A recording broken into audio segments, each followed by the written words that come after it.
That is not a Okay, it says here. How long is this?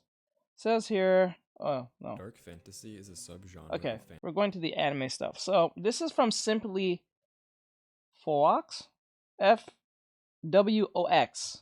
I don't even think I even said that right. I feel like that's a curse word. Anyway, so this is from Simply, and it says the best dark fantasy manga you should read in 2024. So I'm not familiar with this person. He has 1,085,000 subscribers. So if you guys like what you see in this reaction, give him a follow and all great stuff. We'll pause and stuff to give our opinions and all that great stuff if needed, and see if we can make any comparisons to other manga or anime as we are doing artwork. If you are on TikTok, you can watch me do artwork, because since TikTok's gonna be gone next month, I'm also just ride that wave till it goes. Um, if you don't care for the artwork, you come over here on YouTube Shorts. You can still see artwork, or you can want to see the reaction. If you don't want to see the reaction, you go. If you don't want to see the artwork and you just want to see the reaction, go to Twitch. So, yeah, link in bio Fantasy. That's or a primal descriptions. fantasy, but with darker themes and elements of horror. There are a lot of amazing dark fantasy manga, with the first of these being Tower Dungeon. Tower Dungeon takes place in a medieval land where, after taking out the ruling king, an evil wizard kidnapped the princess and took her to his mysterious fortress, the Dragon Tower. The tower is crumbling, there are many dangerous traps, and worst of all, there are monsters lurking behind every corner. The story does not follow a heroic knight or a brave mage, but instead, a farmer from a remote village. After getting bored of his mundane life, Yuva decides to adventure to the Dragon Tower to help with the rescue effort. When he arrives at the tower, Yuva finds out that the best knights have been defeated, or have gone missing in the tower, and those who remain have run out of ideas on how to rescue the princess. Despite this, the knights notice Yuva's incredible strength, and enlist him to join a group to help deliver supplies up the tower. Yuva complies, and that is where the story truly begins. I feel that what makes this manga truly stand out is the atmosphere that the mangaka, Tsutomu Nihei, who is known for his outstanding architectural artwork, as well as his world building. If his name sounds familiar, he's the guy behind Blam and Knights of Sidonia, both award-winning Okay. Okay. We're familiar with those. I remember doing a video on those. I do remember doing the video on those. Blame. Or is it Blam or Blame? Tower Dungeon continues this trend, with the Dragon Tower being super visually interesting, as well as dark. Nihei uses a lot of unorthodox perspectives to really give the reader a sense of how uneasy and eerie the tower really is. Similarly, the art itself is pretty gritty and unpolished, which reinforces the bleak atmosphere. Another great aspect of this manga is the monster designs. In a lot of fantasy stories, the monsters are always the usual suspects. You've got your slimes, goblins, and undead. Tower Dungeon stands out in how most of the monsters are creepy nightmare creatures. Body horror is heavily used, and the uniqueness of the designs go a long way to help the manga stand out. The last bit of praise I have for this manga is about the characters. Yuva and his companions all have very different personalities, and they don't get along very well. Their interactions are pretty funny, and add some levity to this dark manga. This manga is still in its infancy, but it is becoming super popular in Japan, so it has a promising future, and I am looking forward to reading more. If you're enjoying this video, consider subscribing so you can watch more videos just like this one. Much like Tower Dungeon, Centuria is a fairly new manga, but it has a promising start. It follows a man named Julian, whose mother sold him into slavery when he was a child. After many years of suffering, Julian is sent away on a slave ship. While at sea, he meets a female slave named Mira, who acts as his mother figure. Everything changes when one day, a sea monster attacks the ship and states that if 100 people are taken out, the survivor will get a special ability of their choice. Mira So you have to sacrifice people to get ability. You get a. Oh my god, that's crazy. You have to sacrifice people to get a superpower. Ooh, I don't know how I feel about that. That sounds kind of crazy. Would you do it? Would you sacrifice people to get a superpower? Is it worth it? entrusts Julian with her child, and Julian works to protect the baby while staying alive. When the dust settles, Julian and the infant are the last ones standing, and the sea monster gives Julian 100 lives, sort of like how a cat has 9 lives. I don't really know, it isn't explained all too well. To be honest, the beginning of this manga isn't particularly intriguing, but once Julian reaches the land, the story really picks up. He meets Angval, a knight who protects her village from monsters in the forest. Speaking of monsters in the forest, their designs are crazy good. They are creative and pretty intimidating, and utilize a lot of body horror, but in terms of animals instead of people, which is rather different, but in a good way. These designs are heavily elevated by the art, which is just wild. Everything looks so detailed and stylized, and the heavy use of dark colors helps reinforce the dark themes. The manga is gritty, and it feels like reading through a FromSoft game. There isn't too much to say about this manga, as it has only been out for a few months, but it's promising, and has been pretty entertaining so far. Another pretty solid dark fantasy manga is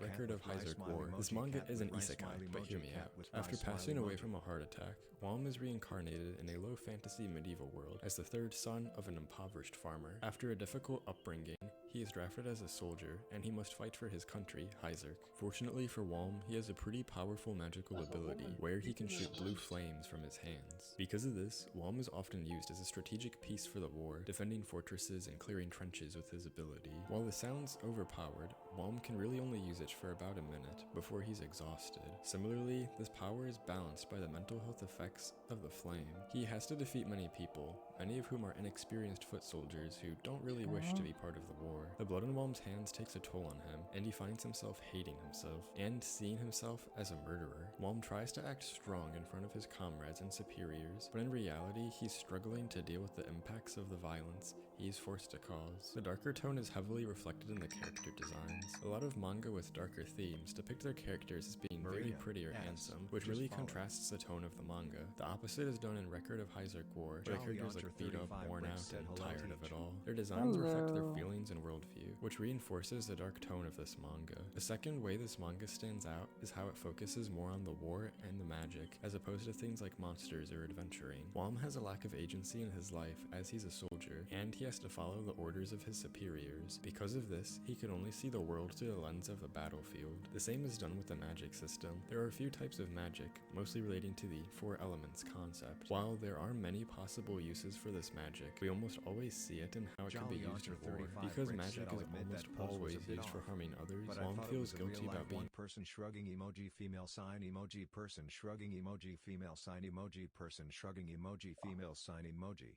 No, it's fine. It's fine. Um, I realized the pose was off because the way the person was standing looked so uncomfortable. There's no way that they're standing like that. Maybe it was like a last second movement, but I do not think that was a real person. I think that was AI. Jolly Oncher 35 Bricks said so. I can't tell if it was AI generated or not. TBH myself. If I was you, I would just look at sports stuff or look at famous people. You might get more likely a real thing, but I'm not saying you won't not run to AI, but it is what it is.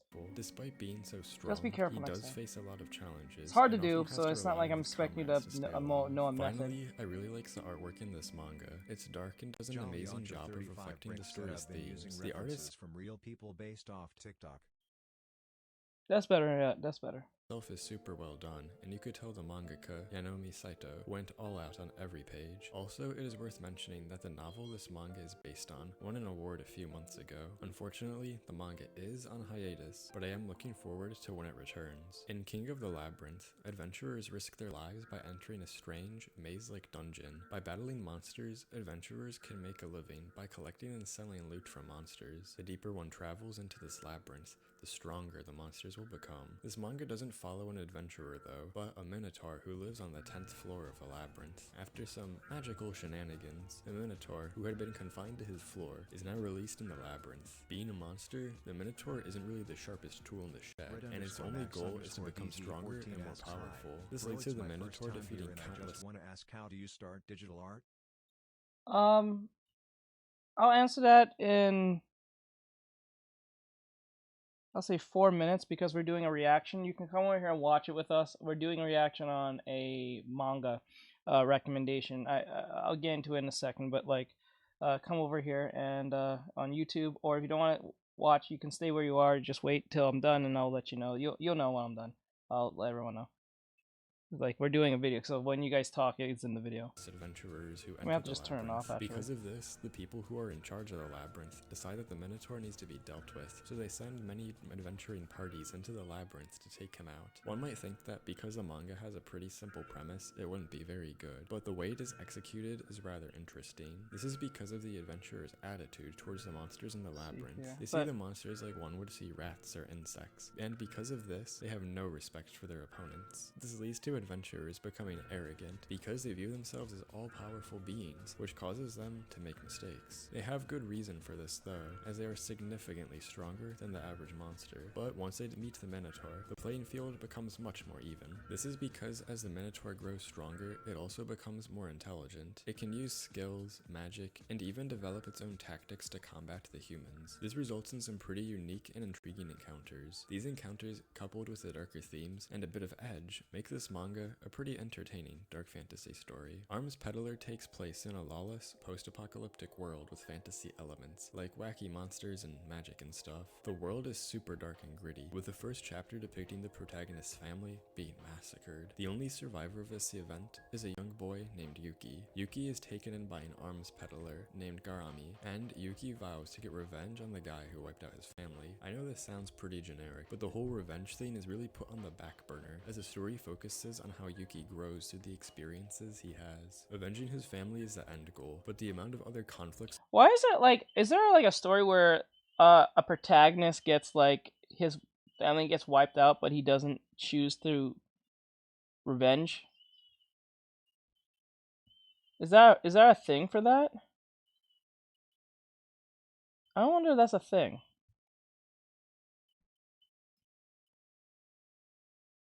No? To what?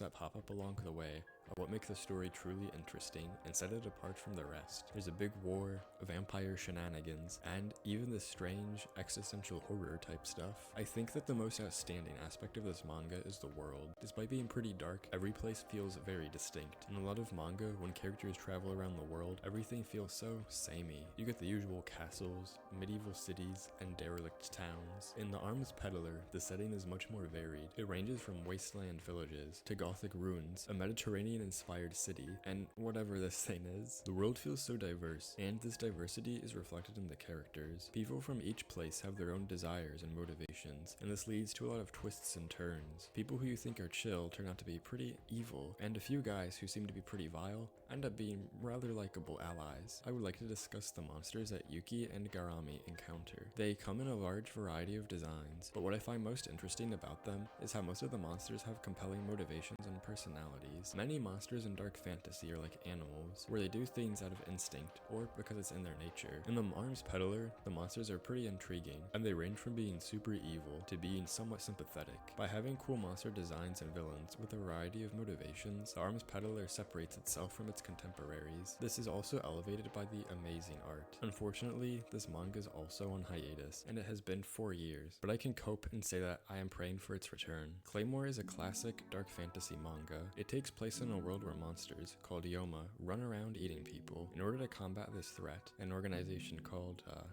the organization created a way to make half-human, half-Yoma warriors. Claymore follows the story of one of the weaker warriors, Claire, and her quest for vengeance. We follow her overarching quest, as well as the individual events or encounters she has on the way. It is hard to specifically say what makes this manga great, as it feels like a culmination of all the positive aspects of the other manga I've discussed. The artwork is amazing and helps reinforce the darkness of the world. The world itself is fleshed out, and the lore goes pretty deep. The overarching mystery surrounding the organization and the Yoma is very compelling, and it adds a lot of intrigue to the story. The characters are all unique and have their own motivations. I don't really have too much to say, because the mysteries are a big part of Claymore, and I'd rather not spoil it. But if you want to know the answers to these mysteries, you should definitely check it out. I recently talked about Wizard and Red Pilgrim, so I'll try and keep this section brief. The story takes place in a world where wizards, who are fueled by human blood, play a major role in the dynamics of the world. The story focuses on a girl named Benny, who is cursed with immortality. Because of this, she's treated poorly by those around her, who take advantage of her immortality for immoral reasons, like eating her. This changes one day, when Benny encounters a faceless wizard named Howcuddle, whose only defining feature is his mouth.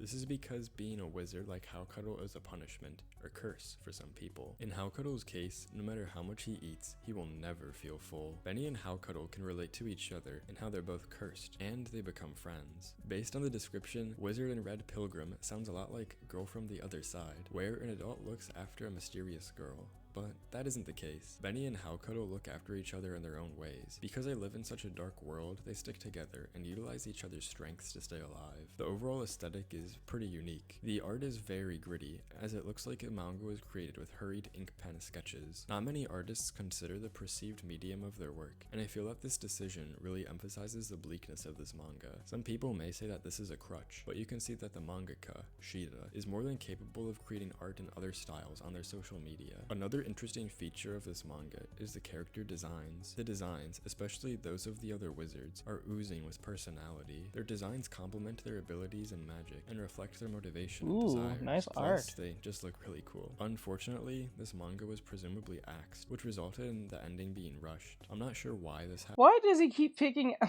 manga that keeps getting either discontinued or is on a hiatus that's not coming back? He should have just renamed this. I would rename this like fantasy manga that's never coming back, or it has been on hiatus. Like, it just should rename this, but I guess he just kept it kind of simple. I get it. The algorithm Happened, but I am looking forward to seeing what else Shida produces. They recently had a one-shot, or manga short story, published in the weekly Shonen Jump magazine, which is one of the most popular manga magazines in Japan, so hopefully we could see more of their work in the future. Without a doubt, the greatest dark fantasy manga is Berserk. It is one of the most popular dark fantasy manga, which means a lot of people, including myself, have discussed its lore, characters, and art. Because of this, it's difficult to bring anything new to the table when discussing Berserk, doing it anyways. Berserk follows a mercenary named Guts. After a pretty messed up upbringing, he joins a mercenary group, and the story follows his escapades with the group, and evolves into something much more grander and mysterious. I won't spoil it, but the story is just amazing. Another phenomenal thing about Berserk is the art. It is easily some of the best out there, and you can really tell that a load of blood, sweat, and tears was put into every panel. The art also adds to the dark tone, and helps reinforce the characterization present in the story. The monsters are well designed too, and they each have their own backstories, personalities, and a lot of lore behind them. The same is present for the other characters as well. I've already said my piece on Berserk in a few videos already, so I don't have too much to add other than that it's easily one of the top 5 manga, and I cannot recommend it more than enough. Thank you all for watching, and all of your support. Later, gamers. Alright, so that was simply... I'm going to say Fox. That was simply Fox. So with that said, like, subscribe, share, follow, and comment. I hope you guys can find these recommendations something worth time. Please give Fox a follow. Link in bio. It will be in the description and all that great stuff. After this video, it will be on the other channel, my reaction channel. So look out for that. All that great stuff. So with that said, I'll see you guys in the next one. Laters.